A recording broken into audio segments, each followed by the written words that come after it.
انما اموالکم واولادکم فتنہ، تمہارا مال اور تمہاری اولاد تمہارے لیے فتنہ ہے، آزمائش ہے۔ ایک مسلک کے عالم کے اوپر کوئی مصیبت آئی، دوسرے مسلک کے لوگ سوشل میڈیا پر خوشیاں منا رہے کہ صاحب چلو بڑا اچھا ہوا، فلاں مسلک کا جو ہے ہمارا مخالف تھا، ہمارے بزرگوں کو برا بھلا کہتا تھا، وہ مصیبت میں۔ یہ شرم کی بات نہیں ہے۔ آج ایک اگر ہم مسلک کھیلتے رہے، آج کوئی ایسا تو نہیں کہ کسی ایک مسلک کے علماء پر مصیبتیں آ رہی ہیں، آج تو باری سب کا نمبر آ رہا ہے۔ الحمدللہ نحمده ونستعینه ونستغفره ونعوذ باللہ من شرور انفسنا ومن سیئات اعمالنا، من يهده اللہ فلا مضل له ومن يضلل فلا هادي له، واشهد ان لا اله الا الله وحده لا شريك له، واشهد ان محمدا عبده ورسوله، يا ايها الذين آمنوا اتقوا الله حق تقاته ولا تموتن الا وانتم مسلمون، يا أيها الناس اتقوا ربكم الذي خلقكم من نفس واحدة وخلق منها زوجها وبث منهما رجالا كثيرا ونساء، واتقوا الله الذي تساءلون به والأرحام إن الله كان عليكم رقيبا، يا أيها الذين آمنوا اتقوا الله وقولوا قولا سديدا يصلح لكم أعمالكم ويغفر لكم ذنوبكم، ومن يطع الله ورسوله فقد فاز فوزا عظيما، أما بعد فإن خير الحديث كتاب الله، وخير الهدي هدي محمد صلى الله عليه وسلم، وشر الأمور محدثاتها وكل محدثة بدعة وكل بدعة ضلالة وكل ضلالة في النار۔ أعوذ بالله من الشيطان الرجيم، بسم الله الرحمن الرحيم، فليحذر الذين يخالفون عن أمره أن تصيبهم فتنة أو يصيبهم عذاب أليم۔ محترم حاضرین جمعہ، قرآن مجید کے 18ویں پارے سے سورہ نور کی ایک آیت آپ کے سامنے پڑھی گئی۔ اس آیت کریمہ میں اللہ تبارک و تعالی نے اپنے رسول کی مخالفت کرنے والے، رسول کی نافرمانی کرنے والے کو اس کے انجام سے ڈرایا ہے۔ اللہ نے فرمایا فَلْيَحْذَرِ الَّذِينَ يُخَالِفُونَ عَنْ أَمْرِهِ، جو لوگ میرے نبی کے حکم کی مخالفت کرتے ہیں انہیں ڈرنا چاہیے۔ کس بات سے؟ ان تصیبہم فتنہ، کہ وہ کسی فتنے میں نہ پڑ جائے۔ ان تصیبہم فتنۃ او یصیبہم عذاب علیم، وہ کسی فتنے میں نہ پڑ جائیں یا کوئی دردناک عذاب ان کو اپنی چپیٹ میں نہ لے لے۔ سوال یہ ہے کہ یہ فتنہ کیا ہے؟ اس آیت میں اللہ نے کہا جو رسول کی مخالفت کرے گا اسے ڈرنا چاہیے کہ وہ فتنے میں پڑ سکتا ہے۔ فتنہ کیا ہے؟ علامہ ابن کثیر نے اس آیت کی تفسیر میں لکھا ہے کہ فتنہ سے مراد یہاں شرک ہو سکتا ہے، جو رسول کی مخالفت کرے گا وہ شرک میں پڑ سکتا ہے۔ فتنہ سے مراد یہاں کفر ہو سکتا ہے، جو رسول کی مخالفت کرے گا وہ کفر میں پڑ سکتا ہے۔ فتنہ سے مراد یہاں بدعت بھی ہو سکتی ہے، جو رسول کی مخالفت کرے گا وہ بدعت میں پڑ سکتا ہے۔ علامہ ابن کثیر نے یہ 3 باتیں لکھی، یہ تینوں باتیں اپنی جگہ درست ہیں، مگر فتنہ کا جو لفظ ہے یہ بہت وسیع لفظ ہے۔ آج کے خطبہ جمعہ میں ہم اسی فتنے پر ڈسکس کرنے والے ہیں کہ فتنہ کیا ہے۔ اور آج کا دور کیا ہم اس کو کہہ سکتے ہیں فتنوں کا دور ہے؟ اور اگر واقعی میں یہ فتنوں کا دور ہے تو ہماری شریعت کیا کہتی ہے، ہم فتنوں سے اپنے آپ کو کیسے بچائیں؟ فتنہ کہتے ہیں ہر وہ چیز جو آپ کے دین کے لیے خطرہ بن جائے، جو آپ کو اللہ سے دور کر دے، جو اسلام سے دور کر دے۔ وہ چیز اچھی بھی ہو سکتی ہے، بری بھی ہو سکتی ہے۔ بھئی مال اچھی چیز ہے، ضروری چیز ہے، مگر اللہ نے قرآن میں فرمایا انما اموالکم واولادکم فتنہ، تمہارا مال اور تمہاری اولاد تمہارے لیے فتنہ ہے، آزمائش ہے۔ مال بہت ضروری چیز ہے، مگر مال کمانے کی ہوس جب انسان کو غلط راستے پہ لے کے چلی جائے تو مال فتنہ بن گیا اس کا۔ اولاد دنیا کی عظیم ترین نعمتوں میں سے ایک نعمت ہے، جس کے پاس اولاد نہیں ہے اس سے پوچھو کہ کتنی بڑی نعمت ہے، مگر انسان اپنی اولاد کی محبت میں اللہ کو بھول جائے، اسلام کو بھول جائے، آخرت کو بھول جائے، اولاد کی محبت میں ناجائز کام کرے یا اولاد کی تربیت سے غافل ہو جائے تو اولاد فتنہ بن جاتی ہے۔ ہر وہ چیز جو آپ کے دین کے لیے ڈینجرس ہو، خطرناک ہو، وہ فتنہ ہے۔ اسی لیے اللہ کے نبی ایک دعا کیا کرتے تھے، اللہم لا تجعل مصیبتنا فی دیننا، اے اللہ ہم پر جو بھی مصیبتیں آئیں وہ ہمارے دین کے لیے مصیبت نہ بنے۔ مصیبت اگر ہمارے اوپر آئے بھی تو ہمارے دین کے لیے خطرہ نہ بنے۔ اللہم لا تجعل مصیبتنا فی دیننا، اے اللہ تو ہمارے دین کے لیے کوئی مصیبت ہم پر نازل نہ فرما۔ اسلام اور دین انسان کی زندگی میں سب سے امپورٹنٹ چیز ہے۔ اگر کوئی چیز آپ کے دین کو نقصان پہنچا رہی ہے بہت بڑا فتنہ ہے۔ اسی لیے اللہ کے نبی نماز میں دعا کرتے تھے، درود شریف کے بعد کی جو دعائیں اللہ کے رسول سے ثابت ہے اس میں ایک دعا یہ بھی ہے، اللہم انی اعوذ بک من عذاب القبر واعوذ بک من فتنة المسیح الدجال واعوذ بک من فتنة المحیا والممات۔ اے اللہ میں تیری پناہ چاہتا ہوں عذاب قبر سے، میں تیری پناہ چاہتا ہوں دجال کے فتنے۔ دجال اس امت کا سب سے بڑا فتنہ، اللہ کے نبی نے کہا اس امت کا سب سے بڑا فتنہ دجال ہے۔ کیوں دجال فتنہ ہے بھائی؟ دجال اسی لیے فتنہ ہے، دجال جب آئے گا وہ اس کی بنائی ہوئی ایک جنت ہوگی، وہ اپنی جنت کی طرف لوگوں کو بلائے گا، جبکہ حقیقت میں وہ جہنم ہوگی۔ وہ اپنی جہنم سے لوگوں کو ڈرائے گا جو حقیقت میں اللہ کی جنت ہوگی۔ اللہ اس کو اتنا پاور دے گا، لوگ اس کے اوپر آنکھ موند کر کے ایمان لے آئیں گے، اس کی بات مان لیں گے۔ اپنے پوری زندگی بھر کی اپنے دین اور ایمان کی کمائی کو لوگ دجال کے کرشمے دیکھ کر، دجال کے میریکلز دیکھ کر لوگ لٹا دیں گے۔ تو دجال کو اللہ کے نبی نے فتنہ کہا۔ اس کے بعد اللہ کے نبی دعا کر رہے وَمِن فِتْنَةِ الْمَحْيَا وَالْمَمَاتِ، اے اللہ مجھے زندگی اور موت کے فتنے سے بچا۔ کیا مطلب ہے زندگی اور موت کا فتنہ؟ اے اللہ قدم قدم پر زندگی میں بہت ساری ایسی چیزیں ہمارے سامنے آتی ہیں جو ہمارے دین کے لیے فتنہ بن جاتی ہیں، اللہ تو اس سے ہمیں بچا اور ہمیں موت کے فتنے سے بچا۔ ساری زندگی انسان ایمان پر ہے، توحید پر ہے، اور مرنے کے ٹائم کوئی ایسی بات کہہ کے چلا گیا کہ اسلام سے نکل گیا، کوئی ایسا کام کر کے چلا گیا کہ ایمان سے ہاتھ دھو بیٹھا۔ اللہ کے نبی کی صحیح حدیث ہے، بخاری اور مسلم کی روایت ہے، انسان ساری زندگی جنتیوں والا عمل کرتا ہے اور جنت اس کے اور جنت کے بیچ میں ایک ہاتھ، اپنی زبان میں ہم کہہ سکتے ہیں ایک فٹ کا فاصلہ رہ جاتا ہے۔ جنت اس سے ایک فٹ دور ہے، ایک ہاتھ دور ہے، لیکن موت کے پہلے وہ کوئی ایسا عمل کر دیتا ہے جس کی وجہ سے وہ جہنم میں چلا جاتا ہے۔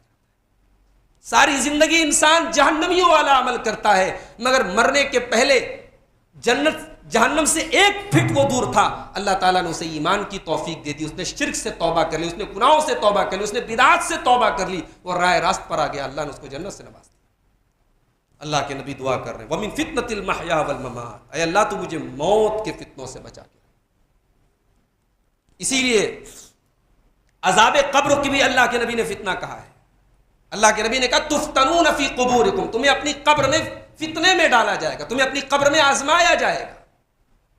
قبر میں سوالات ہوں گے، ان سوالوں کا جو صحیح جواب دے پایا وہ کامیاب ہے، جو نہیں جواب دے پایا اس کی آخرت تک کا جو پیریڈ ہے وہ بڑی مصیبتوں میں گزرے گا۔ تو میرے بھائیوں، یہ فتنہ اتنی خطرناک چیز ہے کہ اللہ کے نبی اس سے بچنے کی دعائیں کرتے تھے۔ اللہ کے رسول کے ایک صحابی تھے حضرت حذیفہ ابن یمان رضی اللہ عنہ۔ یہ کون صحابی ہے؟ یہ رازدار رسول کہلاتے تھے۔ اللہ کے رسول ان کو وہ باتیں بتاتے جو سب کو نہیں بتاتے تھے، سیکرٹ باتیں، راز کی باتیں۔ حتیٰ کہ اہل علم نے لکھا ہے کہ اللہ کے نبی نے منافقوں کی پوری فہرست بتائی تھی حضرت حذیفہ کو، کون کون مدینہ کے اندر منافق ہیں، ان کے نام پتہ تھے حضرت حذیفہ۔ حضرت حذیفہ جس کے جنازے کی نماز میں شرکت نہیں کرتے تو لوگ سمجھ جاتے تھے یہ منافق تھا۔ یہ اللہ کے رسول کے وہ صحابی، ان کی ایک حدیث ہے فتنے کے تعلق سے، پہلے اس حدیث کو سمجھ لیجیے۔ یہ بخاری، مسلم، ابو داؤد وغیرہ کے اندر مختلف حدیث کی کتابوں کے اندر کی حدیث موجود ہے۔ بڑے غور سے سنیے گا، حضرت حذیفہ کی حدیث ہے، رازدار رسول کی حدیث ہے۔ کہتے ہیں کہ میں اللہ کے رسول سے شر کے بارے میں پوچھتا تھا، لوگ خیر کے بارے میں پوچھتے تھے، لوگ اچھی باتوں کے بارے میں پوچھتے، میں بری باتوں کے بارے میں پوچھتا تھا۔ میں پوچھتا تھا اللہ کے نبی آپ کے بعد برا کیا ہونے والا ہے؟ لوگ تو اچھی چیزیں پوچھتے تھے کہ اللہ کے نبی ایران کب فتح ہوگا، عراق کب فتح ہوگا، بیت المقدس ہمارے قبضے میں کب آئے گا۔ ہم اس طریقے کے سوالات کرتے تھے، صحابہ اس طریقے کے سوالات کرتے تھے، مگر میں پوچھتا تھا اے اللہ کے نبی آپ کے بعد برا کیا ہونے والا ہے؟ میں کیوں ایسا سوال کرتا تھا؟ مخافت ان یدرکنی، میں اس ڈر سے یہ سوال کرتا تھا کہ اگر میں وہ دور دیکھ لوں، فتنے کا دور، برائی کا دور، تو میں بچ جاؤں اس سے۔ تو کہتے ہیں ایک مرتبہ میں نے اللہ کے نبی سے پوچھا کہ اے اللہ کے نبی، ہم لوگ تو بڑی بری زندگی گزار رہے تھے، کافر تھے، مشرک تھے، بتوں کے پجاری تھے، زنا کرتے تھے، سود کھاتے تھے، کون سا گناہ تھا جو ہم نہیں کرتے تھے؟ پھر اللہ نے آپ کو رسول بنا کر کے بھیجا، آپ خیر لے کر کے آئے، اسلام لے کر کے آئے، تو اے اللہ کے نبی کیا اس خیر کے بعد بھی کوئی شر آنے والا ہے؟ اللہ کے نبی نے کہا ہاں، اس خیر کے بعد بھی شر آنے والا ہے۔ علماء کہتے ہیں اس شر سے مراد اللہ کے نبی کی وفات کے بعد کا فتنہ ہے۔ ایک طرف زکوٰۃ کے انکار کرنے والے پیدا ہو گئے، ایک طرف جھوٹے نبی پیدا ہو گئے، کتنے سارے قبیلے مرتد ہو گئے۔ حضرت ابو بکر کا 2.5 سال کا دور بڑا چیلنجز کا دور ہے میرے بھائیوں۔ کبھی موقع ملے تو حضرت ابو بکر کی سیرت پڑھو۔ ہم تو جب کردار بیان کرتے حضرت عمر کا بیان کرتے، حضرت عثمان کا بیان کرتے، حضرت علی کا بیان کرتے۔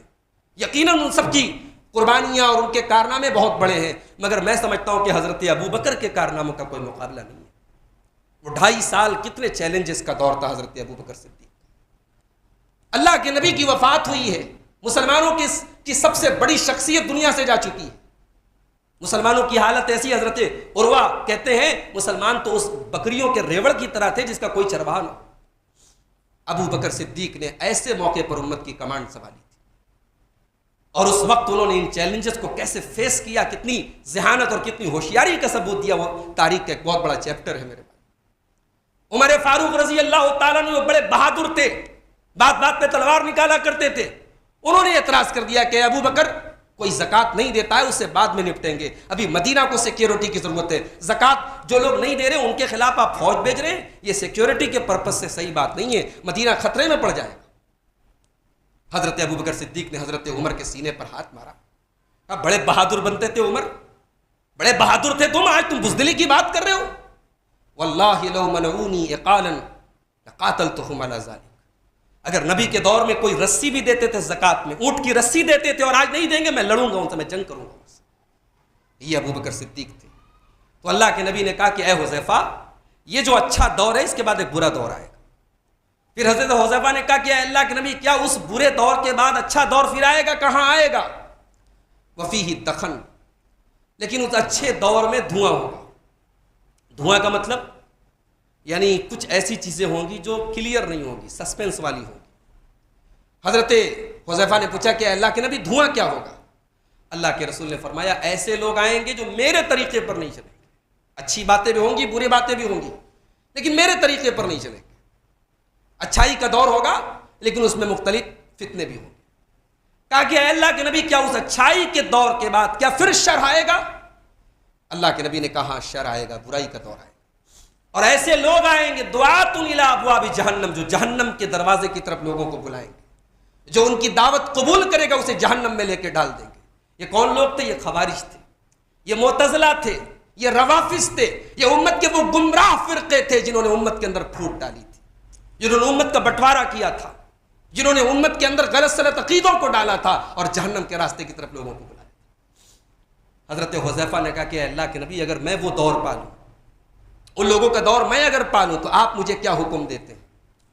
اللہ کے نبی نے فرمایا کہ اے حذیفہ، تم مسلمانوں کی جماعت اور مسلمانوں کے امام کو لازم پکڑ لینا۔ اس وقت مسلمانوں کی جو جماعت ہوگی، جو یونٹی ہوگی، اس کے ساتھ تم رہنا اور مسلمانوں کے امام کے ساتھ رہنا۔ کہا اے اللہ کے رسول، اگر اس دور میں مسلمانوں کا کوئی امام نہ ہو، کوئی یونٹی نہ ہو، اختلاف ہو آپس میں، تو اللہ کے نبی نے فرمایا فاعتزل تلک الفرق کلھا، اگر ایسا ہو جائے تو ساری جماعتوں سے الگ ہو جانا، اور سب سے الگ ہو جانا۔ ولو ان تعز باصل شجرہ، اگر تمہیں اپنی زندگی کاٹنے کے لیے کسی جنگل میں جا کے رہنا پڑے اور کسی پیڑ کے پتے اور اس کی جڑیں چبا کے رہنا پڑے تو تم رہنا، مگر لوگوں کے فتنے میں تم مت پڑنا، اور کوشش کرنا کہ اسی حالت میں تمہاری موت ہو جائے۔ یہ ہوتے ہیں فتنے۔ آج ذرا آپ نظر اٹھا کے دیکھیں، ہم اس ملک میں رہتے ہیں، کہنے کو سب کچھ نارمل ہے، لیکن سب کچھ نارمل نہیں ہے میرے بھائی۔ ہمارے پاس خبریں آتی رہتی ہیں، کتنے مسلمان ایسے ہیں جنہوں نے اپنے کاروبار اور اپنی دکان کو بچانے کے لیے اپنی مسلم شناخت کو مٹا دی، اپنی داڑھی کو ختم کر دیا، اپنے چہروں کو انہوں نے ایسا بنا دیا، اپنے حلیے کو ایسا بنا دیا کوئی ان کو مسلمان نہ سمجھے۔ یعنی ان کا وجود، ان کا تشخص، ان کی پہچان، ان کی شناخت، ان کی آئیڈینٹی آج خطرے میں پڑ چکی ہے۔ مسلمانوں کے علماء کو، ان کے لیڈرز کو آج دن بدن جو ہے ایک طرف سے ان کو اندر ڈالا جا رہا ہے۔ کیا یہ فتنہ نہیں ہے؟ ہمارے نوجوان موبائل اور انٹرنیٹ کی دنیا میں اتنے غرق ہیں کہ بے حیائی اور زناکاری اور بدکاری کے جراثیم ہمارے سماج میں، ہمارے گھروں میں پیدا ہو رہے ہیں۔ خاص طور سے ہماری لڑکیاں جو کالجز میں پڑھتی ہیں، اور ہمارے یہاں بڑا عجیب تماشا ہے کہ صاحب لڑکیوں کو ہم اعلیٰ تعلیم دلاتے ہیں۔ لڑکا 10 تک پڑھ دیا بہت ہے، لڑکی کو ہم گریجویشن کرائیں گے۔ لڑکی BA کر رہی ہے، ذرا آپ کبھی نظر اٹھا کے دیکھیے اپنے محلے میں، اپنے گھروں میں لڑکیاں کتنی پڑھی ہیں۔ بڑے فخر سے ہم کہتے ہیں ہماری لڑکی BA کر رہی ہے، اگرسین سے BA کر رہی ہے، وسنتا کالج سے BA کر رہی ہے۔ لڑکا کتنا پڑھا ہے؟ 8 تک پڑھا ہے، کاروبار کر رہا ہے۔ یہ نارمل بات نہیں ہے میرے بھائی، یہ نارمل بات نہیں ہے۔ آپ نے اگر اپنے لڑکوں کی تعلیم پر توجہ نہیں دی اور لڑکیوں کو اعلیٰ تعلیم دلائی، اس کے بھی بڑے بھیانک نتیجے سامنے آ رہے ہیں۔ آپ کی لڑکی جب اعلیٰ تعلیم حاصل کرتی ہے اور اسے اپنے سماج میں کوئی ایسا لڑکا نظر نہیں آتا ہے جو اس کے معیار کا ہو، جو اس کے جیسا پڑھا لکھا ہو، اور پھر وہ اس ماحول میں تعلیم حاصل کر رہی ہے، ان لڑکیوں کے ساتھ وہ پڑھ رہی ہے جن کے گھروں میں نہ پردہ ہے، نہ عفت ہے، نہ عصمت ہے، نہ کوئی روک ٹوک ہے، ان لڑکیوں کے ساتھ پڑھنے والی آپ کی پردہ دار لڑکی کیا کیا گل کھلا رہی ہے، آپ کو شاید اس کی خبر نہیں۔ یہ کیا فتنہ نہیں ہے؟ آج امت کی بیٹیاں، آج ہماری قوم کی بیٹیاں آج مرتد ہو رہی ہیں، اپنے باپ کی، اپنے خاندان کی ناک کٹا کر کے وہ اسلام کو چھوڑ رہی ہیں۔ غلط کام کر رہی ہیں، وہ تو غلط ہے ہی ہے، اسلام کو چھوڑ دے۔ یعنی اسلام کیا ایسا دین ہے جس کو چھوڑا جا سکتا ہے میرے بھائی؟ کبھی آپ غور کیجئے، ہم اپنے دین پر غور کریں کہ ہمارا دین ایسا ہے اس دین کو آج چھوڑا جائے؟ آج ٹی وی چینل کے اوپر ایکس مسلم کے نام سے لوگوں کو بلایا جاتا ہے۔ صاحب یہ پہلے مسلمان تھے، اب مسلمان نہیں ہیں، وہ اسلام پر اعتراضات کرتے ہیں، جنہیں اسلام کی کوئی کھوج خبر نہیں، جنہوں نے اسلام کو پڑھا نہیں، قرآن کو پڑھا نہیں، سنی سنائی باتوں پر آ کر کے وہ آج ٹی وی پر بیٹھ کر کے اسلام کو بدنام کر رہے ہیں۔ حالات یہ ہے میرے بھائی، یہ فتنوں کا دور ہے۔ اور جب ہم فتنوں کی بات کرتے ہیں تو علامہ ابن تیمیہ نے کہیں بڑے پتے کی بات لکھی تھی کہ 2 قسم کے فتنے بڑے خطرناک ہوتے ہیں، ایک ہوتا ہے شبہات کا فتنہ اور ایک ہوتا ہے شہوات کا فتنہ۔ شبہات کا فتنہ کیا ہوتا ہے؟ آپ کے دین سے آپ کو دور کرنے کا فتنہ، اللہ کے بارے میں شک میں ڈال دیا گیا، رسول کے بارے میں شک میں ڈال دیا گیا۔ آپ نماز نہیں پڑھتے، کتنے مسلمان ہیں جو جمعہ نہیں پڑھتے، جمعہ کے دن بھی فارمیلٹی ادا کرتے ہیں، 1:45 بجے، 1 بجنے میں 5 منٹ باقی ہو تب مسجد میں داخل ہوتے ہیں۔ یہ آپ کی زندگی میں اسلام کہاں ہے میرے بھائی؟ جو باپ جمعہ کی نماز صرف 2 رکعت فارمیلٹی پوری کرنے کے لیے مسجد میں آتا ہے، وہ کیا اپنے بچوں کی دینی تربیت کرے؟ اس کے گھر میں کیا دینی ماحول بنے گا؟ یہ آج ہمارا حال ہے، ہم دین سے اس قدر دور ہیں، ہم 24 گھنٹے گزار دیتے ہیں، ہماری زبان پر ایک بار اللہ کا نام نہیں آتا۔ وہ اللہ جو ہمیں صحت دیا ہے، جس نے تندرستی دی ہے، مال دیا ہے، کاروبار دیا ہے، چین سے کھا رہے پی رہے، اس اللہ کے آگے سر جھکانے کی توفیق نہیں ہمیں ملتی. اللہ میں ابن تیمیہ کہتے ہیں یہ پہلا فتنہ ہے، شبہات کا فتنہ. انسان اللہ سے دور ہو جائے، انسان اسلام کے بارے میں شک کرے، انسان نماز نہ پڑھے. اور دوسرا فتنہ ہے شہوات کا فتنہ، شہوتوں اور خواہشات کے سمندر میں آدمی ڈوب جائے، جو جی میں آئے وہ کرے، جو جی میں آئے کھائے، جہاں جی جائے جائے، اس کی ڈیزائرز اور اس کی خواہشات اور اس کی اچھاؤں کی کوئی لمٹ نہ ہو. بھئی اسلام یہ تو نہیں کہتا ہے کہ آپ کو عورت کی ضرورت ہے، اسلام نے منع تو نہیں کہ آپ شادی کر لیں. پیسہ کمانے کی آپ کو طلب ہے، اسلام نے منع تو نہیں کیا حلال اور جائز کاروبار کر. اس انسان کے اندر جتنی چیزوں کی خواہش ہے، اسلام نے ان ساری چیزوں کی اجازت دی ہے، حلال کی لمٹ بنائی ہے، حلال کی حد بنائی، حرام سے روکا ہے اسلام نے.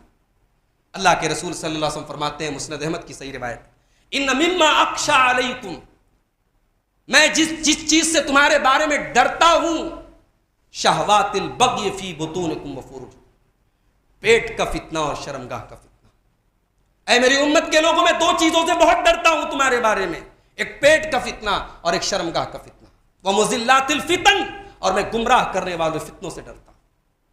اللہ کے نبی نے اپنی امت کے لیے خاص طور سے فرمایا تھا، ما ترکت فتنة اضر علی الرجال من امتی من النساء، میں نے اپنی امت کے مردوں کے لیے عورت سے خطرناک کوئی فتنہ نہیں چھوڑا ہے. آج ہماری عورتیں کیوں فتنہ بن رہی ہیں؟ وہ اس لیے فتنہ بن رہی ہے کہ ہم نے ان کو دین کی تعلیم نہ کے برابر دی. مسجد میں ہمارے یہاں تو ماشاءاللہ عورتوں کے لیے جمعہ کا انتظام ہے، ہمارے بھائیوں کے یہاں تو انتظام ہی نہیں ہے، سوچ نہیں سکتے وہ، ان کے فتوے لگ جائیں گے. عورتیں دنیا جہان کی جگہوں پر جا سکتی ہیں، صاحب مسجد میں نہیں جا سکتی، خطبہ نہیں سن سکتی. سال میں 2 تہوار آتے، عید اور بقرعید کے، امام صاحب خطبہ دیتے، دعا دیتے ہیں. اللہ کے نبی نے کتنی تاکید کی، کہا کہ عورت اگر پیریڈ میں تب بھی عیدگاہ جائے، مسلمانوں کے مصلے سے الگ رہے لیکن امام کی دعا میں شامل رہے. پوچھا گیا اللہ کے رسول کسی کے پاس چادر نہ ہو کہ دوسری اپنی بہن سے چادر لے کے جائے مگر عیدگاہ ضرور جائے. ہمارے بھائیوں نے اس پر پابندی لگا دی. حالت یہ ہے اہل حدیثوں کی بیٹیاں، ہم جب دوسرے مسلک کے گھروں میں جاتی ہیں وہاں بڑی اس معاملے میں بڑی سختی برتی جاتی کہ صاحب نہیں، ہمارے یہاں اجازت نہیں ہے عیدگاہ جانے کی. ماحول تو آپ نے یہ بنا کے رکھا ہے.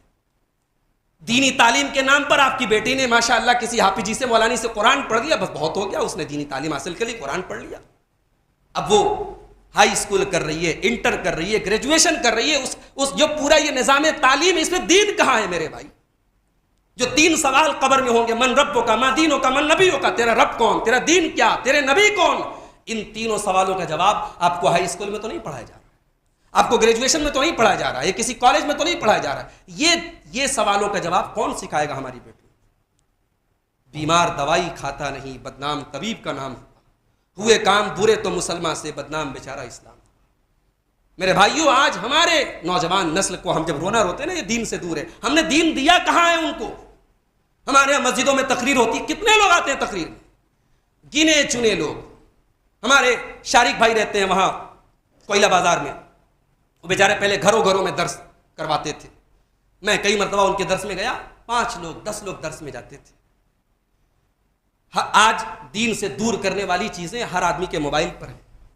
بے حیائی والی چیزیں، زناکاری والی چیزیں، دین کو بگاڑنے والی چیزیں ہر آدمی کی اسکرین پر ہیں. 2-2.5 سال کے بچے آج یوٹیوب دیکھ رہے ہیں. کبھی آپ غور کیجئے گا وہ جو کنٹینٹ ان کو پرووائڈ کیا جا رہا ہے، جو وہ ویڈیوز دیکھ رہے ہیں، ان ویڈیوز میں کیا تعلیم دی جا رہی ہے.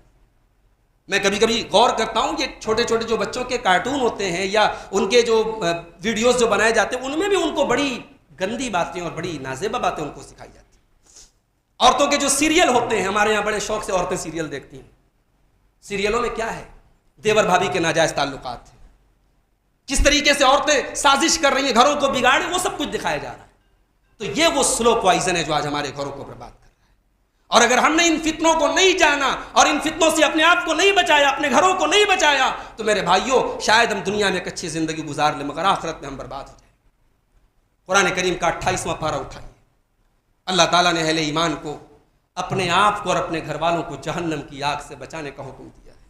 یا ایھا الذین آمنوا قوا انفسکم واہلیکم نارا، اے ایمان والو اپنے آپ کو اور اپنے گھر والوں کو جہنم کی آگ سے بچاؤ. وقودھا الناس والحجارہ، جس جہنم کی آگ کے ایندھن انسان اور پتھر ہوں گے. دنیا کی آگ میں ہمارا بچہ جل جائے ہم کبھی برداشت کریں گے؟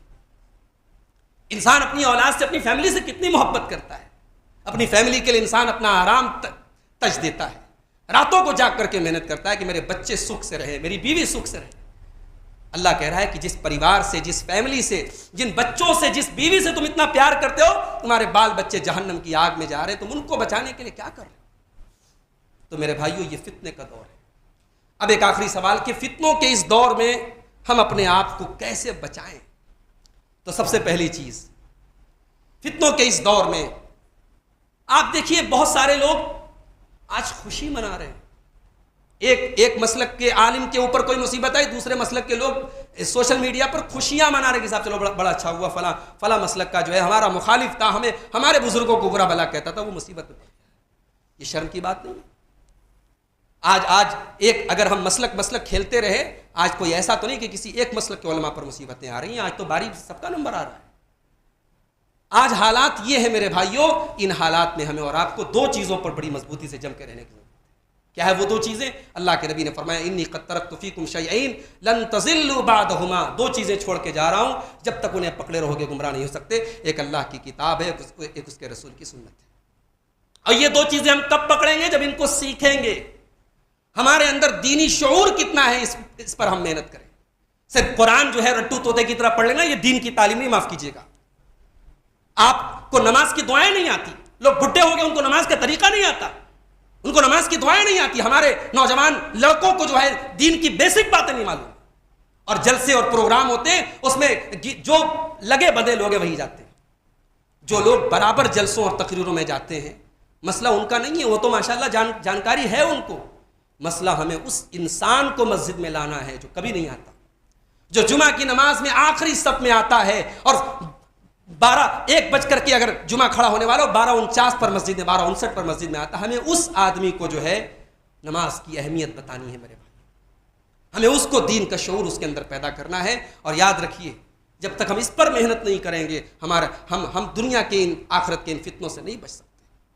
اللہ کے نبی صلی اللہ علیہ وسلم سب سے پہلے صحابہ کو دین سکھاتے تھے۔ دین پر پریکٹس کرنا، دین پر عمل کرنا، یہ اگلا نمبر ہے۔ پہلے تو سیکھو تو صحیح۔ آج ہم سیکھنا نہیں چاہتے۔ آج موبائل بڑی مفید چیز ہے، بڑی کارآمد چیز ہے، اس پر دنیا بھر کی کام کی چیزیں ہیں، مگر ہم کام کی چیزوں کو چھوڑ کر کے فضول چیزوں میں لگے ہیں، اس لیے ہم بگڑ رہے ہیں، برباد ہو رہے ہیں۔ تو یہ پہلی چیز ہے کہ ہم قرآن و سنت کو تھامیں۔ دوسرا کام یہ کرنا ہے کہ یہ دور فتنوں کا دور ہے۔ عورت کا فتنہ نمبر 1 ہے، زناکاری کا فتنہ منہ کھولے کھڑا ہے۔ ان فتنوں کے دور میں ہم اگر یہ تمنا کرتے ہیں کہ ہم کوئی ایسی دنیا پیدا کر لیں، کسی ایسی دنیا میں چلے جائیں جہاں یہ فتنے نہ ہوں، تو یہ پاسبل نہیں ہے۔ انہی فتنوں کے درمیان رہ کر کے ہمیں ان فتنوں سے بچنا ہے۔ اور ان فتنوں سے ہم کیسے بچیں گے؟ جب اپنے اندر صبر پیدا کریں گے۔ صبر کا مطلب یہ نہیں ہوتا ہے کہ مصیبت آئے تو صبر کرو، صبر کا مطلب کنٹرول ہوتا ہے، صبر کا مطلب اپنے ایموشن، اپنے جذبات، اپنی خواہشات کو شریعت کی حد میں رکھنا۔